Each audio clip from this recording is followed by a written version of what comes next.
দর্শক, প্রফেসর ইউনূস পদত্যাগ করছেন। তিনি পদত্যাগ করে চলে যাবেন। উপদেষ্টাদের মধ্যেও অনেকে পদত্যাগের ইচ্ছা পোষণ করেছেন, এরকম খবর প্রথম আলো, মানবজমিন নিশ্চিত করেছে, যেটা নিয়ে এর আগেও আলোচনা করেছি। কিন্তু সেটার পরিপ্রেক্ষিতেই অনেক কিছু ঘটতে চলেছে এমন গুঞ্জনই চতুর্দিকে তৈরি হয়েছে। যেমন মানবজমিন নিশ্চিত করেছে যে জাতীয় সরকারের জন্য দৌড়ঝাঁপ শুরু হয়েছে এবং জাতীয় সরকার গঠন হবে, সেটা দু একদিনের মধ্যেই হবে। সেই জাতীয় সরকার গঠন হওয়ার প্রক্রিয়ায় কে প্রধান উপদেষ্টা হবেন, কার নেতৃত্বে এই সরকার হবে, সেই ধরনের কাজকাম শুরু হয়েছে।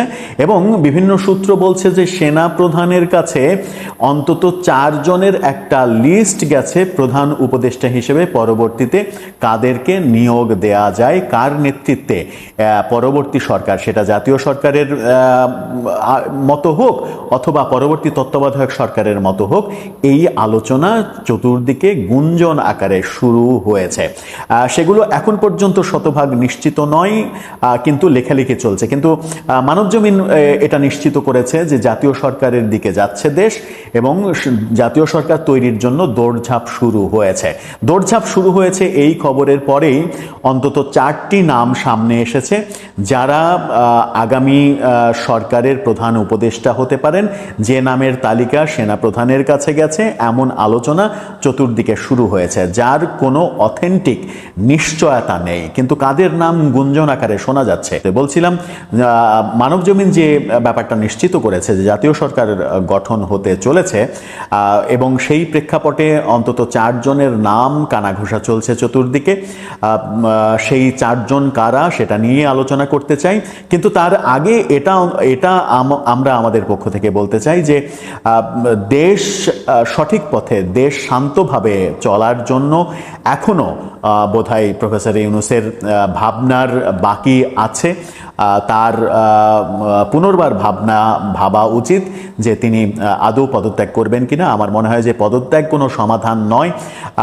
তিনি থেকে সবার যে মূল দাবি নির্বাচন, সেই নির্বাচনের দিকে সরকারকে এগিয়ে নিয়ে যাওয়া, নির্বাচনী রোড ম্যাপ ঘোষণা করা এবং নির্বাচনের মাধ্যমে একটি গণতান্ত্রিক সরকারের কাছে ক্ষমতা হস্তান্তর করা, যেটা সেনা প্রধান এবং সেনাবাহিনী থেকে বারবার তাগিদ দেওয়া হয়েছে, সেটা করলেই আমার মনে হয় যে পরিস্থিতি সামাল দেওয়া সম্ভব হয়। করিডোর, বন্দর, এইসব বিষয়ে অন্তর্বর্তীকালীন সরকারের এখতিয়ারের মধ্যে পড়ে কিনা সেটা নিয়ে যেহেতু প্রশ্ন রয়েছে, কারণ অন্তর্বর্তীকালীন সরকার সংবিধানের 106 অনুচ্ছেদ অনুযায়ী সুপ্রিম কোর্টের যে রেফারেন্স, সেই রেফারেন্সে বলা হয়েছে যে নির্বাহী কাজ করার জন্য একটা সরকার রাষ্ট্রপতি গঠন করতে পারে এবং সেই সরকারের প্রধান উপদেষ্টা এবং উপদেষ্টাদের শপথ বাক্য পাঠ করাতে পারবেন রাষ্ট্রপতি, শুধুমাত্র নির্বাহী কাজ করার জন্য। নির্বাহী কাজ মানে রুটিন ওয়ার্ক, সেখানে করিডোর, বন্দর দেওয়া, বড় বড় সিদ্ধান্ত, এই ব্যাপারগুলো আসলে পড়ে না। যে ব্যাপারগুলো পড়ে না সেই ব্যাপারগুলো করতে গিয়েই মূলত সরকার এক ধরনের লেজে গবরে অবস্থা তৈরি করে ফেলেছে। সেখান থেকে বিভেদ তৈরি হয়েছে সেনাবাহিনীর সঙ্গে। সেই বিভেদ যদি কাটানো সম্ভব হয় তাহলে বরং দেশের জন্য মঙ্গল হবে। আর এই মুহূর্তে প্রফেসর ইউনূস যদি সত্যিই পদত্যাগ করে চলে যান, তাহলে নতুন সরকার গঠন, আবার নতুন করে শুরু করা এবং প্রফেসর ইউনূস চলে গেলে রাজনৈতিক পরিস্থিতি আবার অস্থির হয়ে পড়ে কিনা, আবারও নতুন করে নতুন আঙ্গিকে মবতন্ত্র শুরু হয় কিনা, যা দেশের চরম বিশৃঙ্খল অবস্থা তৈরি করতে পারে, সেগুলো আমাদের জন্য কারোরই জন্যই কাম্য নয়। কিন্তু যে নামগুলো সামনে ঘোরাফেরা করছে, যে নামগুলো চতুর্দিকে আলোচনা হচ্ছে, যে নামগুলো সামাজিক যোগাযোগ মাধ্যমে লেখালেখি হচ্ছে, সেই নামগুলোর মধ্যে প্রথমেই রয়েছে রেহমান সোবহানের কথা। অধ্যাপক রেহমান সোবহান খুবই বয়স্ক একজন প্রবীণ মানুষ, বাংলাদেশের অন্যতম আইডল তিনি, শিক্ষাবিদ এবং বাংলাদেশের প্রায় সবগুলো আন্দোলনে তার অবদান রয়েছে। এই বরেণ্য ব্যক্তির নাম শোনা যাচ্ছে রেহমান সোবহান, যে তিনি হতে পারেন প্রধান উপদেষ্টা পরবর্তীতে, যদি প্রফেসর ইউনূস পদত্যাগ করেন। কিন্তু রেহমান সোবহানের ব্যাপারে একটা ব্যাপার রয়েছে যে তার বয়স প্রফেসর ইউনূসের চাইতে অনেক বেশি, 90-এর কাছাকাছি তার বয়স, এবং বিভিন্ন সূত্র বলছে যে রেহমান সোবহান প্রফেসর ইউনূসেরও শিক্ষক। সেরকম একজন প্রবীণ ব্যক্তির এরকম দায়িত্ব নেওয়া উচিত হবে কিনা কিংবা দায়িত্ব দেওয়া উচিত হবে কিনা সেই ব্যাপারেও হয়তো কর্তৃপক্ষরা ভাববেন। এরপরে যে নামটা শোনা যাচ্ছে তিনি জেনারেল নুরুদ্দিন। জেনারেল নুরুদ্দিন এরশাদের আমলে শেষ সময়ে সেনাপ্রধান ছিলেন এবং এরশাদ বিরোধী আন্দোলনের পরে, এরশাদ পতনের পরে সেই সময় বলিষ্ঠ ভূমিকা পালন করেছিলেন। সেই বলিষ্ঠ ভূমিকায় আমরা দেখেছি তত্ত্বাবধায়ক সরকার ব্যবস্থা তিনি নিজে ক্ষমতা না নিয়ে তত্ত্বাবধায়ক সরকার ব্যবস্থা গ্রহণ করেছিলেন এবং খুবই প্রশংসিত হয়েছিলেন। কিন্তু পরবর্তীতে জেনারেল নুরুদ্দিন কিন্তু আবার আওয়ামী লীগের মন্ত্রীও হয়েছিলেন। আওয়ামী লীগ সরকারের মন্ত্রী হওয়ার সুবাদে আওয়ামী একটা গন্ধ তার মধ্যে রয়েছে, যদিও পরবর্তীতে তিনি আওয়ামী রাজনীতি ত্যাগ করেছেন, তারপরেও আওয়ামী গন্ধ তার মধ্যে রয়েছে। এই ব্যাপারটাও একটা বড় ব্যাপার। এই ব্যাপারটাও হয়তো ভাবনায় চলে আসবে যে আওয়ামী গন্ধ থাকা একজন মানুষকে রাষ্ট্রের এরকম দায়িত্বে দেওয়ার ব্যাপারে সবাই একমত হবেন কিনা। এরপরে আরেকজনের নাম শোনা যাচ্ছে আফতাবুল ইসলাম মঞ্জু। তিনি মূলত ব্যবসায়িক নেতা, ব্যবসায়ী সংগঠনের নেতা ছিলেন, ব্যাংকেরও পরিচালক ছিলেন। খুব একটা পরিচিত মানুষ নন, কিন্তু তার কথা শোনা যাচ্ছে।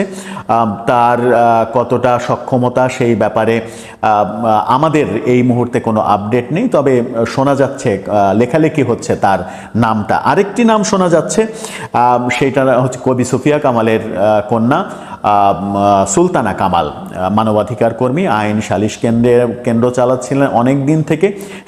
তিনি একটা সময় তত্ত্বাবধায়ক সরকারের উপদেষ্টা হিসেবেও দায়িত্ব পালন করেছেন এবং সেখান থেকে পদত্যাগও করেছিলেন।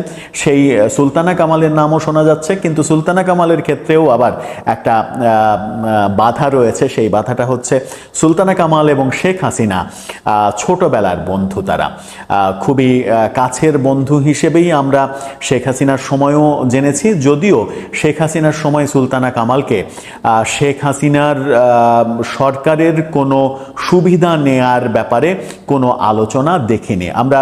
আবার অপরদিকে দেখেছি জুলাই আন্দোলনের সময় সুলতানা কামাল কিন্তু শেখ হাসিনা সরকারের বিরুদ্ধে লেখালেখি করেছেন, স্ট্যান্ড নিয়েছেন এবং জুলাই বিপ্লবের পক্ষে স্ট্যান্ড নিয়েছিলেন। সেই কারণেও হতে পারে যে এই নামটা আসতে পারে, কিন্তু তার নাম যখন পর্যালোচনা হবে তখন কিন্তু শেখ হাসিনার বান্ধবী তিনি, এই ব্যাপারটাও আলোচনা হবে। যাই হোক, এই নামগুলো আলোচনা হচ্ছে চতুর্দিকে, যার কোনো অথেন্টিক বাস্তবতা নেই। এটা শুধুমাত্র কানাঘোষা। এখন পর্যন্ত মানে ব্যাপারটা এরকম হয়ে যায় যে গাছে কাঁঠাল গোপে তেল। তারপরেও যেহেতু আলোচনা হচ্ছে, সেহেতু আলোচনাটা এগিয়ে নিয়ে যাওয়া। এখন পর্যন্ত আমরা চাই প্রফেসর ইউনূস পদত্যাগ না করুন, তার সরকারই কন্টিনিউ করুক। তার সরকারের মধ্যে বিতর্কিত যারা আছেন, তাকে ঘিরে যে 7 জনের গ্যাংয়ের কথা শোনা যাচ্ছে, যে 7 জন তাকে সবার থেকে দূরে সরিয়ে রেখেছে, রাজনৈতিক দল, সেনাবাহিনী সবার থেকে দূরে সরিয়ে রেখেছে, তাদেরকে সরিয়ে দিয়ে একটা স্বচ্ছ উপদেষ্টা পরিষদ নিয়ে তিনি সামনে এগিয়ে যাবেন, সেটাই বেশিরভাগ মানুষের প্রত্যাশা। কিন্তু যদি তিনি পদত্যাগ করে ফেলেন, তাহলে পরবর্তী সরকার কি হবে, কোন প্রেক্ষাপটে হবে, কারা আসবেন, এই আলোচনা তো উঠবেই। এই আলোচনা উঠবে বলে এই নামগুলো সামনে আসছে। সামনে হয়তো আরও 10, 20, 30 জনের নাম চলে আসবে, যেগুলো নিয়ে আলোচনা হবে। তার মধ্য থেকেই যদি নতুন সরকার গঠনের প্রয়োজনীয়তা হয়, তাহলে সেনাপ্রধান কিংবা দায়িত্বশীলরা যারা এর পেছনে কাজ করছেন, তারা খুঁজে নেবেন যে কাদের ওপরে নির্বাচনের দায়িত্ব, 90 দিনের জন্য নির্বাচনের দায়িত্ব দিলে দেশ আর কোনো বাধাগ্রস্ত হবে না। দর্শক, আপনার কি মনে হয়, আমরা কি সেই পথেই যাচ্ছি, নাকি এগুলো শুধুই কানাঘুষা, গুঞ্জন? এখানেই এই গুঞ্জনের পরিসমাপ্তি হবে, ডক্টর ইউনূস সরকার কন্টিনিউ করবে? কোন পথে যাচ্ছি আমরা? আপনার